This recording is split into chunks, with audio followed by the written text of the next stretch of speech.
লক্ষ্মীর ভান্ডারের নতুন অর্থবর্ষের শুরুতেই এবার বড়সড় পরিবর্তন। 1 এপ্রিল থেকে চালু হলো লক্ষ্মীর ভান্ডারের নতুন নিয়ম।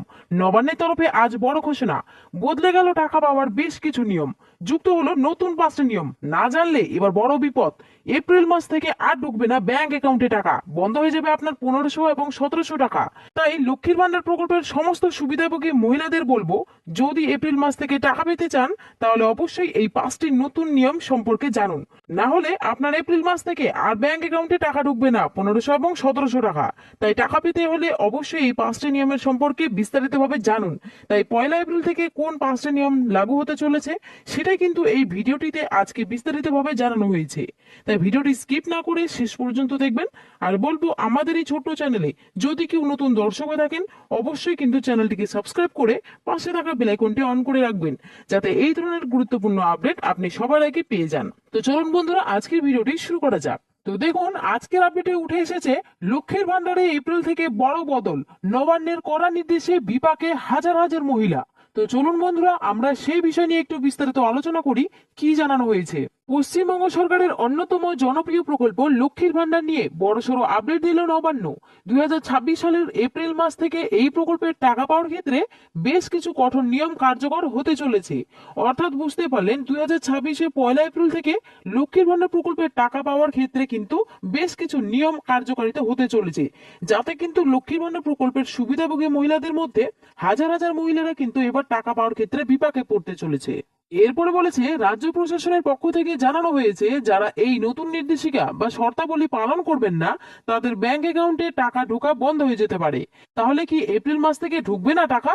নবান্ন সূত্রে খবর, বর্তমানে এই প্রকল্পের মাধ্যমে প্রায় 2,40,00,000-এর বেশি মহিলা আর্থিক সহায়তা পান।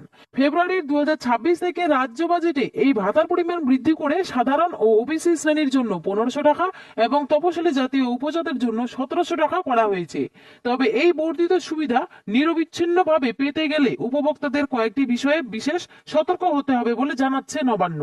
তো এখানে বুঝতে পারলেন, যদি আপনারা এই প্রত্যেক মাসে 1500 এবং 1700 টাকা পেতে চান তাহলে অবশ্যই কিন্তু এই 5টি নতুন শর্তের সম্পর্কে জানতে হবে। তো কোন কোন 5টি শর্তের কথা জানানো হয়েছে সেটা কিন্তু এখানে উল্লেখ করেছে, চলুন এক এক করে দেখে নেব। দেখুন, নবান্ন যে 5টি প্রধান শর্তের কথা জানিয়েছে সেগুলি হলো: 1 নম্বর, আধার সংযোগ বাধ্যতামূলক। ব্যাংক অ্যাকাউন্টের সঙ্গে আধার কার্ড লিংক করা না থাকলে এপ্রিল থেকে টাকা পাঠানো সম্ভব হবে না। তো বুঝতে পারলেন, ব্যাংক অ্যাকাউন্টের সঙ্গে কিন্তু আধার কার্ড লিংক করা থাকতেই হবে, তবেই কিন্তু আপনারা টাকা পাবেন। 2 নম্বরে বলেছে সিঙ্গেল ব্যাংক অ্যাকাউন্ট। আগে অনেকে জয়েন্ট অ্যাকাউন্টে টাকা পেতেন, কিন্তু এখন থেকে শুধুমাত্র উপভোক্তার নিজস্ব নামে থাকা সিঙ্গেল বা একক অ্যাকাউন্টেই টাকা পাঠানো হবে। তো অনেকে কিন্তু আগে জয়েন্ট অ্যাকাউন্ট দিয়ে আপনারা টাকা পেয়েছেন, তো তাদের ক্ষেত্রে আপনাদের কিন্তু বলা হয়েছে এখন নিজের নামে, অর্থাৎ একটি সিঙ্গেল অ্যাকাউন্ট থাকতে হবে নিজের নামে, তাহলে আপনার কিন্তু এপ্রিল মাস থেকে ব্যাংক অ্যাকাউন্টে টাকা পাবেন। 3 নম্বর বলেছে বয়স সীমা। উপভোক্তাদের বয়স অবশ্যই 25 থেকে 60 বছরের মধ্যে হতে হবে। 4 নম্বরে বলেছে 60 বছর পূর্ণ হলে তাকে বার্ধক্য ভাতার জন্য আবেদন করতে হবে। এবং 5 নম্বরে বলেছে সরকারি চাকরি বা পেনশন। যদি কোনো মহিলা স্থায়ী সরকারি চাকরি করেন বা নিয়মিত সরকারি পেনশন পান তবে তিনি এই প্রকল্পের সুবিধা পাবেন না। দেখুন, আরেকটি নিয়মের কথা বলেছে ব্যাংক ভ্যালিডেশন। আবেদনপত্রে দেওয়া আইএফএসসি কোড বা ব্যাংক ডিটেইলসে ভুল থাকলে পেমেন্ট রিজেক্ট হয়ে যাবে। বিশেষ করে মার্চ হওয়া ব্যাংকগুলোর পুরনো আইএফএসসি কোড ব্যবহার করলে সমস্যা হতে পারে।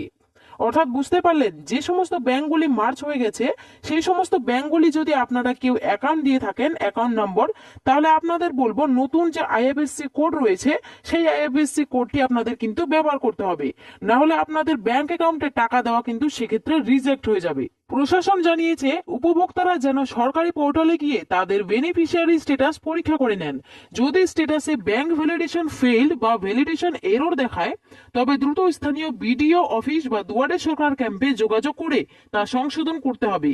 এপ্রিলের কিস্তি পাওয়ার আগে এই সংশোধন প্রক্রিয়া সম্পন্ন করার পরামর্শ দিচ্ছে নবান্ন। তো খুব তাড়াতাড়ি কিন্তু এই প্রক্রিয়া কিন্তু সংশোধন করুন, নাহলে কিন্তু এপ্রিল মাসে আপনাদের টাকা আটকে যেতে পারে।